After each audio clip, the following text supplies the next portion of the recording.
आप कोनो काम करेलू काहे? जब भी आप कोनो काम करे जालू कोनो न कोनो बड़ मुसीबत खड़ा हो जाला। आप कितना गैर जिम्मेदार बानी।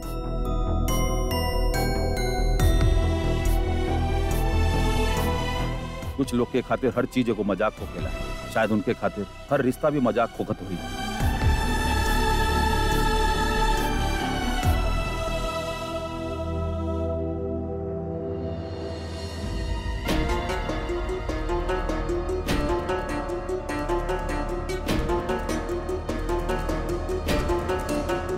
ये ब्लड सैंपल एगो जानवर के पास, इट्स चिकन ब्लड।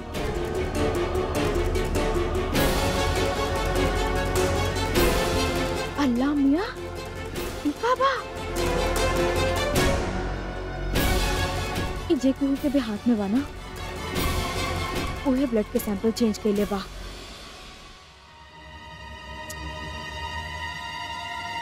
के भाई वैसे तो सब ठीक ठाक बा और हमके ना लग रहल बा कि तोहके मिर्गी का दौरा पड़ल रहे।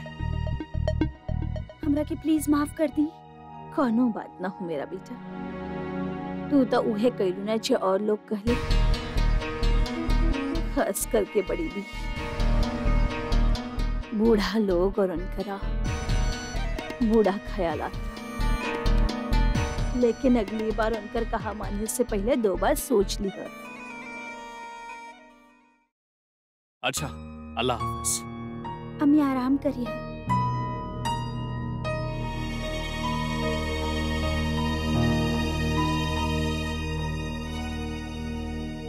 वैसे पूछे की जरूरत तो ना बा, फिर भी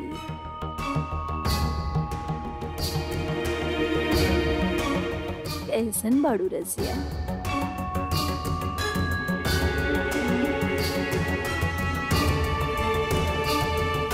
ज्यादा खुश होके की जरूरत ना बा बुढ़िया।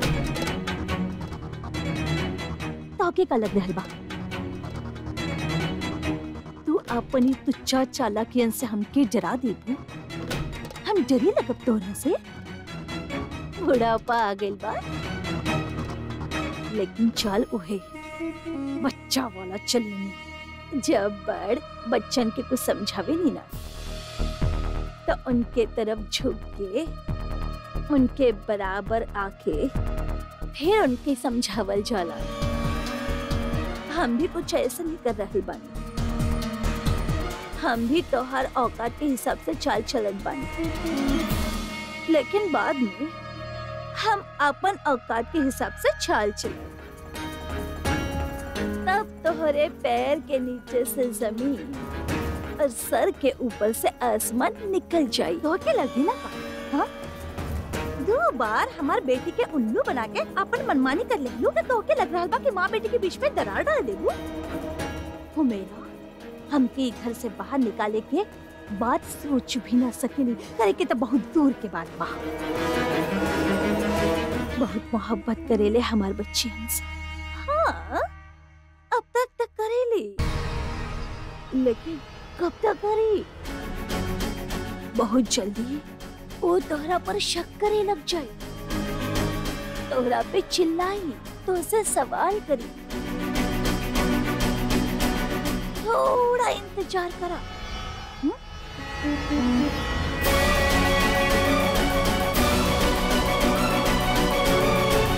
हम तो पर्ची लेवल भूले गए नी कि फिर काहे उठा लेनी। ई पर्ची उड़त रहल ना तो एकरे ऊपर रखत रहनी। ओहो, हमी दवाई लेके आ बतानी, आप आराम करी, ठीक बा?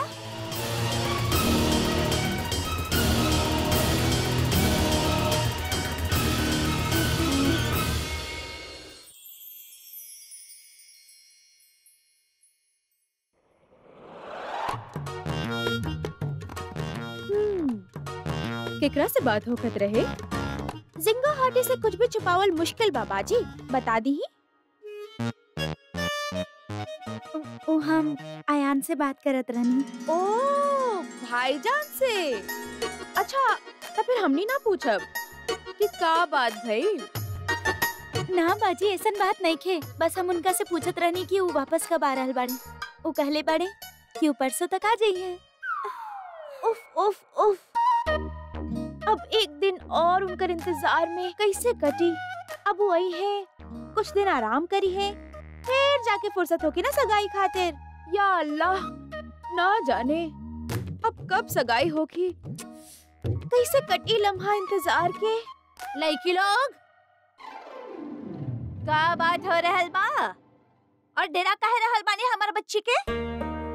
कोनो इंतजार ना, अयान के औते ही सगाई हो जाए और हम उहे बारे में तोहसे बात करे आइल बानी। देखा हम तोहरा खातिर का लेके आइल बानी। नुज़त, वाह अम्मी, ये तो कितना खूबसूरत बा। हम तोहरे निकाह खातिर कुछ जेवर बनवेले रहनी ना, तई ओमे से एगो बा। तू अपन सगाई में इहे पहनबू।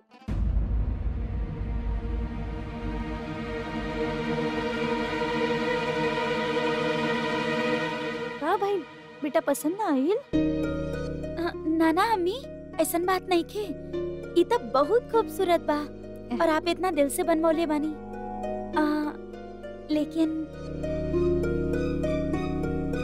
लेकिन का? माफ करी अम्मी, हम चाहेनी कि हमार सगाई पर हम दादी के दिहल जेवर पहनी। वो इतना प्यार से देले बानी और वैसे भी हमनी के घर में वो सबसे बड़ा बानी। हम उनकर दिहल जेवर पहनब तो उनका कितना अच्छा लागी। और वैसे भी अम्मी, अब तक जेवर पहने का मौका बहुत सारा मिली। ई वाला तो हम कबो भी पहन सके नहीं, हाँ ना?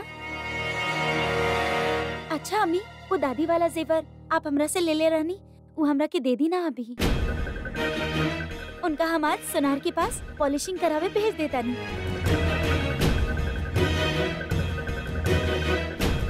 आखिरी बुढ़िया हमार बेटी पे अपन जादू चला ही दिलस। पता ना खाला, हो सकेला हम गलत होगी, लेकिन हम जमी के बचपन से जाने नहीं। वो आज जब जोया और असद के झगड़ा भइल ना, तब से हम बहुत परेशान बने खाला। बस इतना सा बात? मैं इतना परेशान होने वाला कौन सा बात? परेशानी के बाद तब बात जब असद और जोया ना झगड़े। वो तो हमेशा से ही झगड़े ताई बने। पर उनके झगड़ा के काबा आज लड़े ले, कल फिर एक हो जाले। हम दुआ करब खाला कैसने भइल हो। कबो कबो हमरा के जमी के बहुत फिक्र हो जाला खाला। हम जमी के बचपन से जानीला, वो अपन दिल के बात अपन दिल में ही रखेला।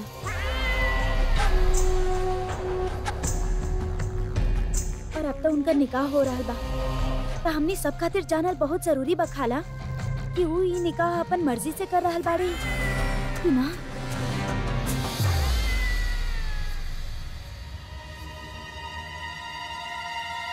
तू तो जानत बाड़ी असद निकाह के नाम पे इतना घबरावेला, यह खातिर आज तक निकाह के फैसला ना कर पाई और ओकरा बदला में ही फैसला हमके लेवे पड़ी। लेकिन हम इहो जानत बानी कि हम जे फैसला ले ले बानी वो बिल्कुल सही बा। अब जबरदस्ती केहू के निकाह तक करवा सकेंगे, मगर जबरदस्ती केहू के दिल में जगह ना बना सकेंगे। और जोया असद के दिल में अपन जगह ले ले बानी। असद भी चाहे कहे या ना कहे, वो जोया से मोहब्बत करेला।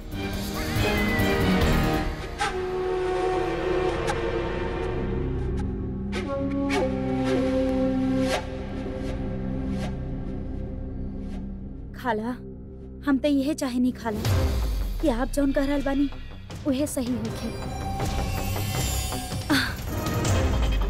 बस हमरा के ये लग रहल बा खाला कि आप जैमी के अम्मी बानी। जल्द से जल्द उनका घर बसत देखे चाहेंगे। लेकिन खाला कहीं ऐसा ना हो कि एगो माँ के नजर से हम देख रहल बिया, सच ओकरा से बिल्कुल अलग होके जैमी तक कबो अपन मुंह से ना कहलस कि वो जोया से मोहब्बत करेला या उनका से निकाह करे चाहेला। खाला वो तो निकाह खातिर हाँ भी यही खातिर कहलन काहे कि आप बीमार रानी, आपकी बीमारी की वजह से। और अब जैमी के निकाह हो रहल बा और हम जाने नहीं खाला कि एक बार उनका निकाह हो गई तो वो जिंदगी भर ये निकाह के निभाई है। लेकिन अगर ये निकाह उनकर मर्जी के खिलाफ भइल तो वो कबो खुश ना रह पाई खाला। पर कहीं ऐसा ना होके कि जनी ताउम्र एक खातिर ना खुश रही है, काहे कि वो आपके दुख ना देवे चाहत रही।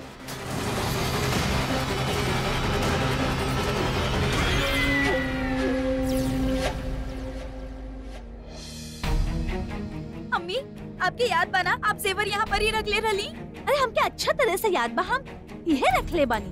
तो फिर कहाँ जा सकेला? अगर दादी के पता चलल कि उनकर इतना प्यार से दिहल जेवर गुम हो गई तो उनकर दिल टूट जाये। अम्मी हम उनकरा से का कहीं?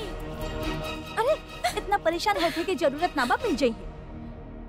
और हो सकेला कि बड़े भी लेके चल गए होगी।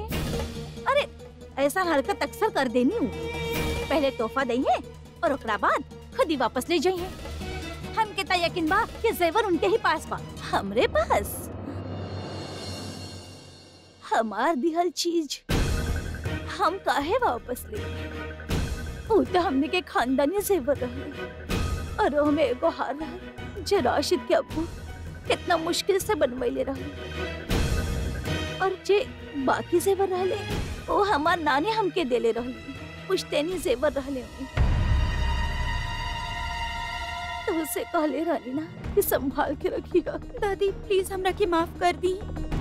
अम्मी जरूर संभाल के रखल हुई, लेकिन सगाई के पहले वो खो गई। तो मेरा हम तोहके देले रहनी ना, तो जिम्मेदारी रहल। हमरे नाना कितना चाव से बनवैले रहले उ जेवर। जानत बाड़ू हमें 1.5 किलो सोना लगल रहल और एक एक नग कितना कीमती रहल। हाय अल्लाह, ये क्या हो गई? अब हम क्या करें? दादी आप परेशान मत होखिए। मुमानी गलती से जेवर कहीं और रख दिए, मिल जाई हैं। ना मिलने तो अब हम बोलब ना तो बोल बुकी बोलेली। अरे ऐसे कैसे ना मिली है बड़ी भी? और खुदा के वास्ते ये आंसू बहावल बंद करी और जेवर के डिब्बा खोजी। बेचारी हुमेरा के तो देखी कितना परेशान भी है, डर गई भी है बेचारी। अरे एकरा पे तो कुछ रहम करी। भाभी अम्मी कह रहल बाड़ी की जेवर उनके पास नहीं थे, भूल गई होगी शिरीन। ए उम्र में अक्सर इंसान चीजें भूल जाले। तो हर मतलब ही बा कि हम के हमार खानदानी जेवर याद ना बा। वो सिर्फ जेवर ना रहले, वो हमने के बुजुर्ग के दुआ भी रहल। हमरे अम्मी के प्यार बा, हमार सास ससुर की याद बा जो हम तो के सौंप ले रहलू और तू के घुमा देलू। रजिया खुदा के खातिर बता दो कहाँ छुपा के रख ले बाड़ू। अरे हमके ना पता बा बड़ी भी, कहता रहल बाने कि हमके ना पता कि वो जेवर कहाँ बा। और अगर खो गईले तक खो गईले, अबे में हम क्या कर सकेनी? भाभी आप ऐसा कैसे कह सकेनी?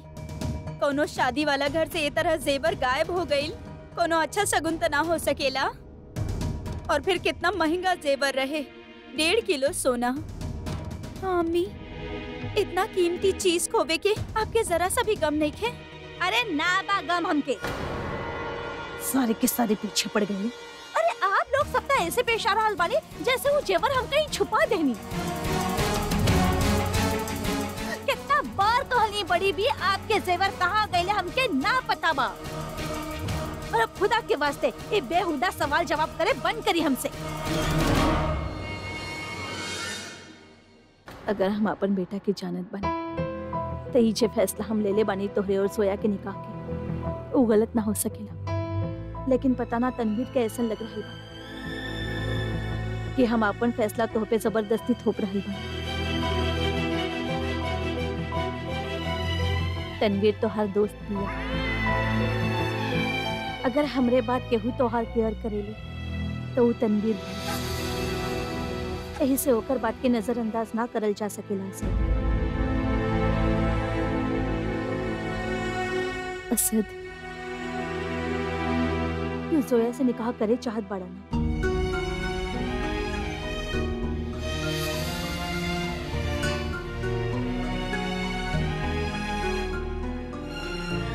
ये सवाल हम तो उसे पहले भी पूछ चुकल बानी, और जहाँ तक हम जानी ले एक जवाब भी हमके मालूम बा, लेकिन फिर भी तोहरे जुबान से सुने चाहत बानी।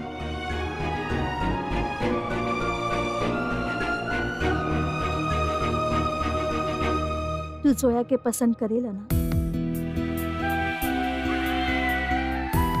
असद, हम कुछ पूछ रहल बानी।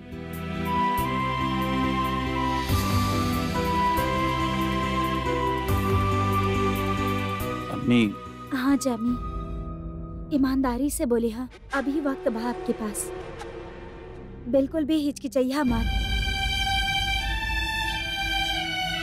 हमने सब खातिर सच जानल बहुत जरूरी बा।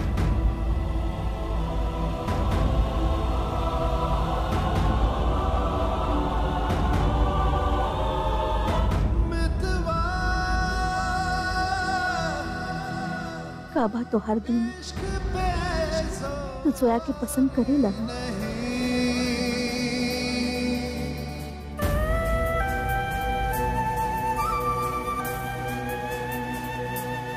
अम्मी, सच तो ये बात की हम और मिस फारूकी एक दूसरे से बहुत अलग बानी। चाहे वो खाना पीना, रहन सहन, हर बात में। हमके न लगा था कि हमनी के ख्यालात या नजरिया कोनो बात में मिलेला।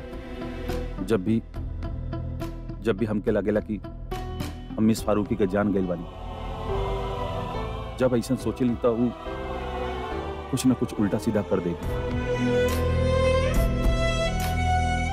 अम्मी, हमके ना पता बा, लेकिन हमके पता लग चुकल बा।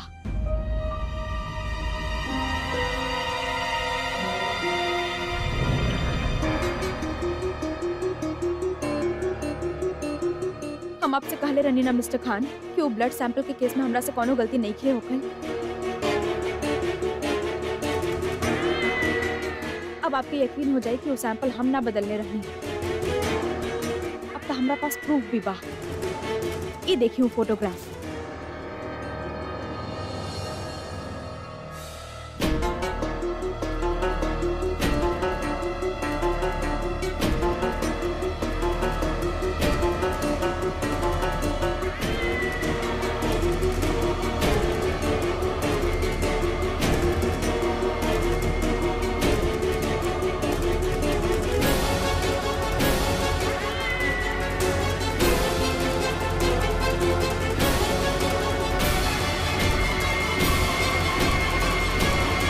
अल्लाह तोहार भला करे, ये घर पे निगाह करम रखे अल्लाह। अल्लाह।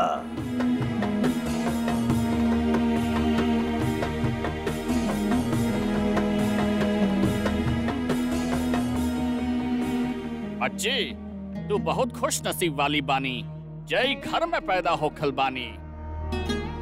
अल्लाह तोहार हर तमन्ना पूरी करे। जय घर से सोना गइल बा, अल्लाह करे 100 गुना ओकर वापस लौटे।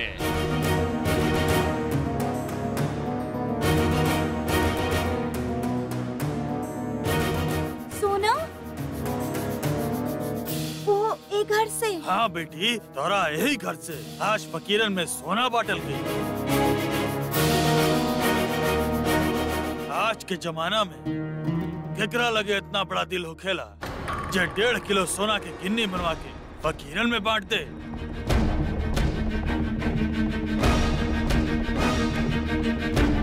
ये गिन्नी के बाटलस? रजिया भी और के।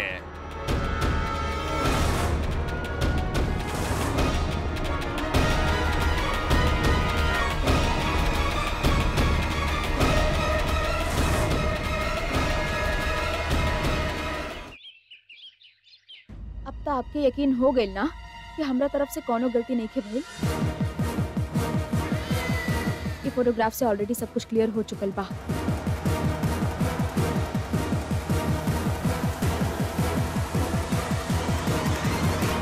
जान मुर्गी त साफ दिख रहल बिया। ई के बा एकर चेहरा साफ दिखाई ना दे रहल।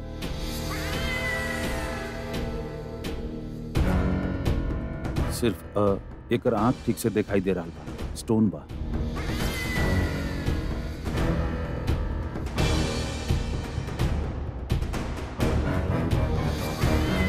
ई तरह के पत्थर के आंख वाला सादा लोग ना बा, ये जल्दी पकड़ा जाए के चाहिए।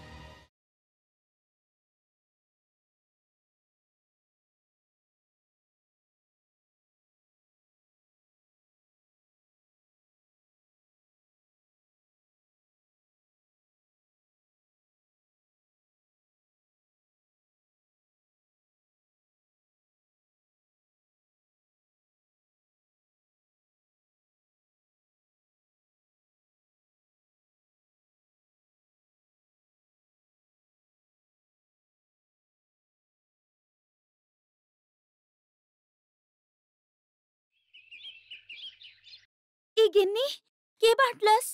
रजिया भी और के।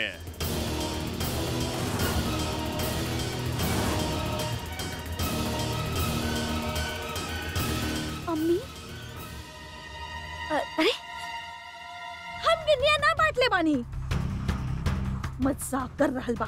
अरे हम तो इनके देखने तक ना बानी। कितना बड़ा दिल भरा हो, इतना सब कुछ खैरात बांटे के बाद भी रउआ दुनिया से सब कुछ छुपावल चाहत बानी।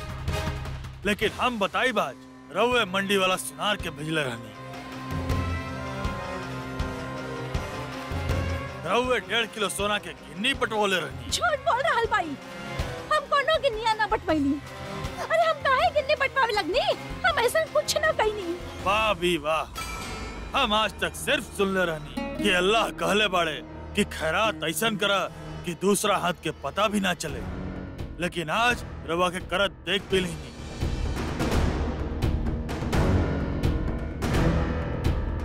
बच्ची, उनका शुक्र अदा करा कि तोहके ऐसन अम्मी मिलल बाड़ी जिनका दिल शहंशाह जैसन बा। अल्लाह तोहार और तोहरे होके वाले शौहर के सारी मुराद पूरी करे।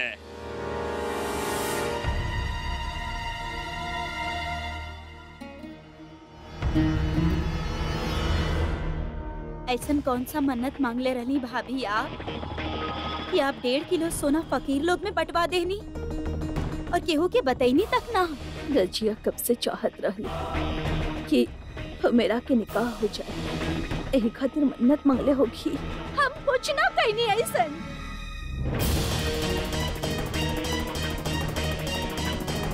आप लोग हमके ए तरह से काहे देख रहल बानी? हम ना कइले बानी कुछ ऐसन, यकीन करी। हम ना बाटले बानी गिन्निया। हम मेरा के सर की कसम खा के कहत बानी, हमके कुछ ना पता एकरा बारे में। अरे ये फकीर न जाने कहां से आ गईले और का कुछ बक के चल गईले और आप सब लोग मान लेनी। आप लोग के हम पे यकीन ना हो रहल बाना। रुकी, हम अभी सुनार के फोन लगा रहल बानी।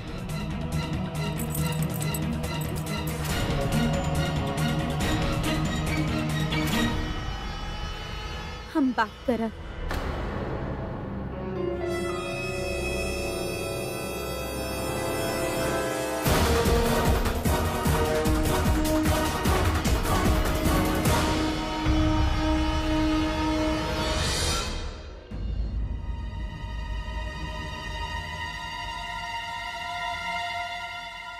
सुनार कहले बा कि अम्मी वहाँ ना गयल रहली।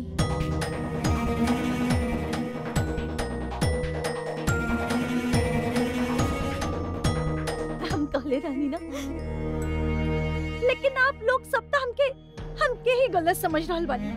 अम्मी वो कहले बाड़े कि आप वहाँ ना गयल रहनी, बल्कि आप वो जेवर केहू के हाथ से भिजवैले रहनी और वो जेवरात सबके पिघला के आप ही गिन्नी बनावे खातिर कहले रहनी।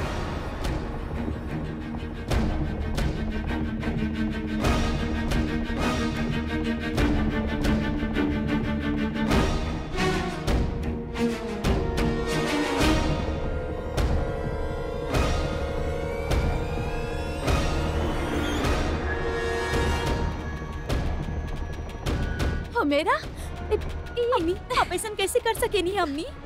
ऐसा करते समय आपके दिल एक बार भी ना पसीजल, एक बार भी ख्याल ना आई कि सिर्फ जेवर ना कि वो दादी के बुजुर्ग की निशानी रहे।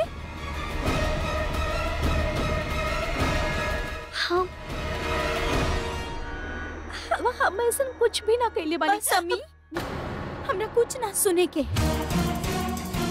जो आप कही नहीं, जो आप सुननी, वो सबके समझ में आ रहा है।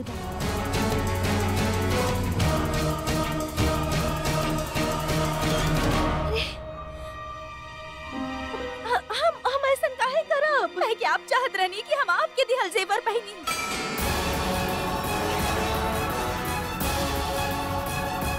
जब हम फैसला कहनी कि हम दादी के दिहल जेवर पहनब, तो ये बात आपके बर्दाश्त ना भई, और यही से आप ही अगर हम अपना आँख से देख लेना रहती, अपने कान से सुन लेना रहती, तो शायद हम यकीन ना करती कि हमार अम्मी ऐसा हरकत कर सकेली। अम्मी, खैरात में सोना बाटल जाला, याद ना, और आप दादी के खानदान के याद के खैरात में बांट देली। अम्मी, हम हमेशा आपकी बात माननी, आप पे भरोसा कईनी, लेकिन आज आप हमार भरोसा तोड़ देनी आप हमार भरोसा।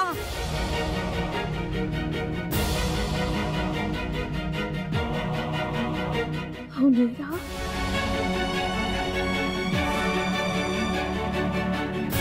बेटा, तू सिर्फ कुछ से औलाद के खातिर तो आप अभी भी ज़ेबरात कह रहल बानी। आपके समझ में ना आ रहल बा, काहे कि आप समझे ही ना चाहे नहीं अम्मी।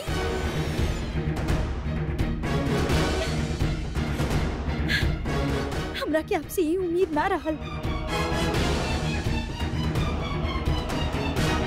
और ए बात खातिर हम आपके कबो माफ ना कर पाई। हमेरा हमारी बात ना सुना।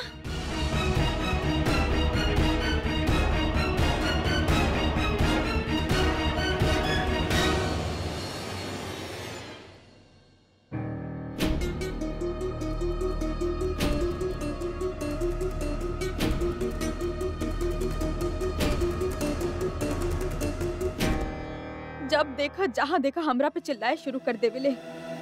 पूरा बात जान ले बिना कितना कॉन्फिडेंस से हमके डांटे ले। कबो भी हम पे शाउट कर सकेले।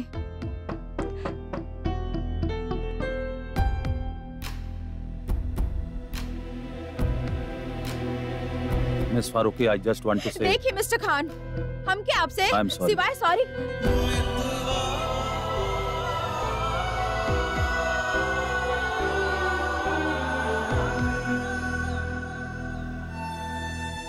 I'm sorry. Accept my apology. Allah मियाँ, what's wrong with you mister Khan? आप चिल्लावे नहीं तो सबके सामने, और सॉरी यहाँ ऐसे अकेले में बोले नहीं। आपके बस चले ना मिस्टर खान, तो आप हमारे सामने भी सॉरी ना बोली, हमारे गैर हाजिरी में आई और खुद माफी मांग के चल जाई। और ऐसे में आप हमसे ये उम्मीद करें नहीं कि हम आपके माफ कर दी। आपके पता बा कबो कबो कितना मीन बात कही नहीं आप हमसे, कितना हर्ट होके नहीं हम। मिस्टर खान, आपके सच में ऐसे लग रहा है कि हम तनवीर के साथ ऐसा कुछ कर सकी नहीं।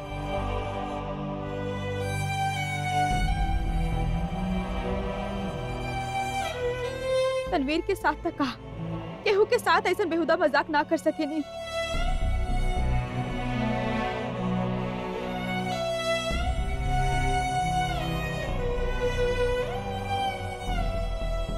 आप वाकई हमरा बारे में ऐसा सोचे नहीं मिस्टर खान।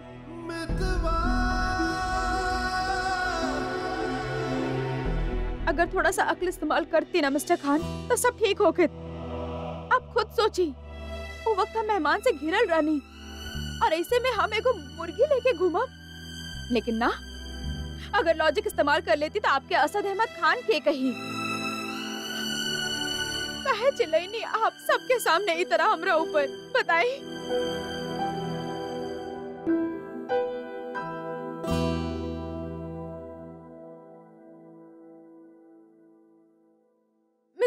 हम आप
हमार एक कड़ंगा से तोहार ई हाल हो गए। तो सोच लो कि आगे का होगी। तोर वक्त खत्म होखे वाला बा बुढ़िया।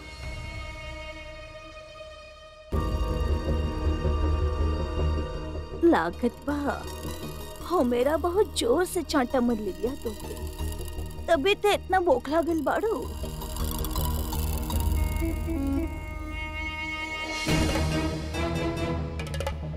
तमाचा के बाद त दिमाग और तेज चल रहा बा बुढ़िया। ई तो बहुत अच्छा बात बा कि तोहार दिमाग तेज चले लागल। तबे तो तोहके समझ में आई कि बाहर की जिंदगी कैसे जियल जाला। बस सिर्फ 7 दिन बचल बा तोहारी घर में। 7 दिन के बाद तोहार बेटी तोहके धक्का मार के घर से बाहर निकाल गई और ओकरा से पहले अयान और हुमेरा के सगाई हो जाए। अयान के लौटते ही हमने सगाई करवा दी।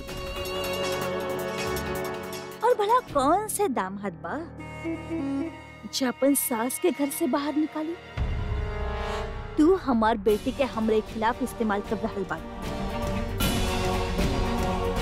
और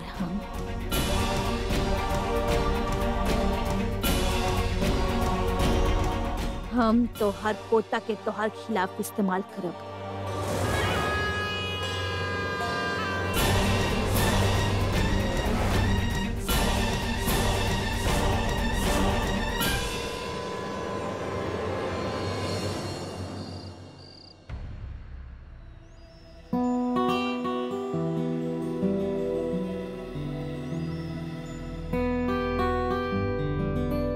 पत्थर दे लोग के बारे में सुन ले बानी, लेकिन पत्थर के आग पहला बार देख ले बानी।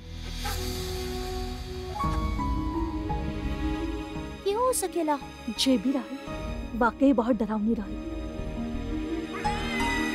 चुड़ैल की तरह। आपके पता बा पुप्पी, हम ना बहुत ज्यादा रिसर्च कैले बानी एकरा बारे में और हम नेट पे इहे पढ़ ले रहनी कि ज्यादातर घोस्ट स्पॉटर्स होके लेना वो इहे बतवले बाड़े कि जे स्पिरिट होके लेना वाइट आइड होके ले।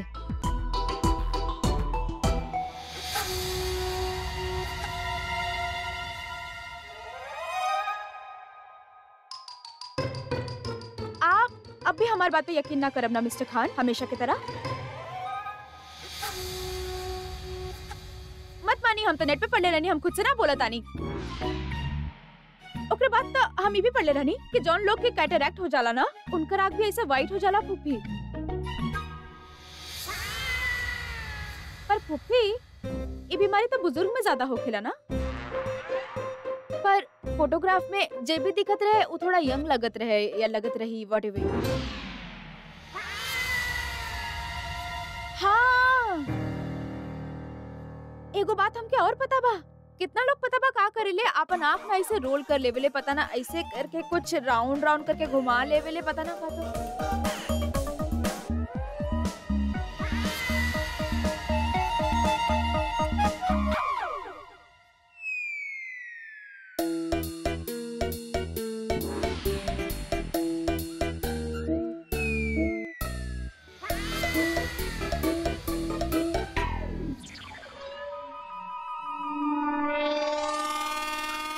बेहुदा हरकत बंद करी।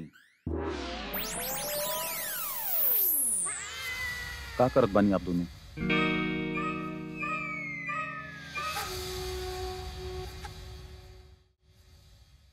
आप इतना इमोशनल काहे हो रहल बानी?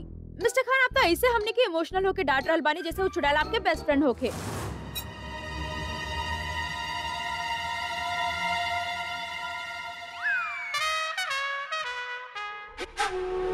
तनवीर, हमके प्लीज दाल पास करा।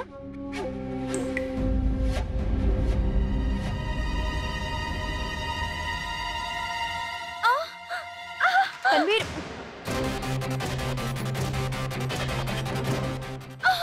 का भाई? तनवीर, तनवीर, तनवीर का भाई? का भाई? तू चल गई लाख में हमके दिखावा।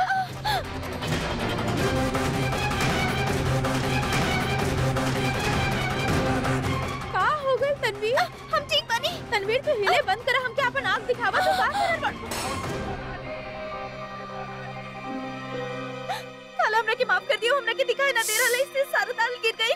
ओह, दाल की फिक्र मत करा, अपन आँख की फिक्र करा। बतावा का भइल, दिखावा। प्लीज हमके दिखावा ना। तनवीर, का करल बाड़ो? हम ठीक बनी। तनवीर, एक बार हमके दिखावा, हाथ नीचे करा। तनवीर, हमके एक बार देख ले ना। पानी के छींटा मारब ना तो बिल्कुल ठीक हो जाई।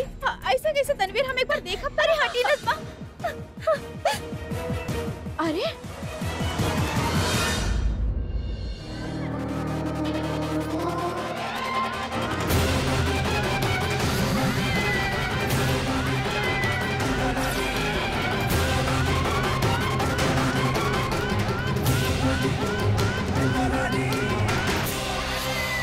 शुक्र बा कि हमरा पास एगो एक्स्ट्रा लेंस रहे, वरना पता ना का होखत।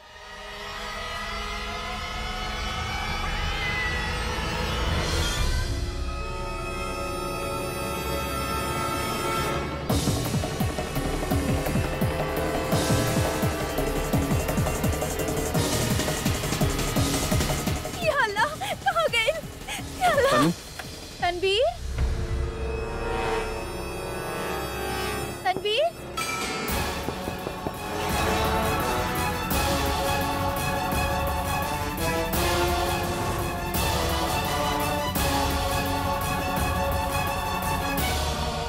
Tanveer, are you okay?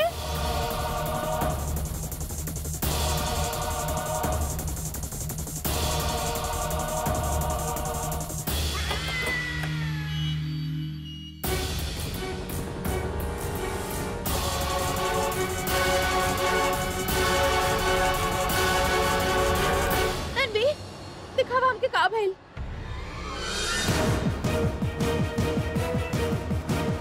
Tanveer, एक बार हमके दिखाता दो। तनवीर, हम कुछ हेल्प कर।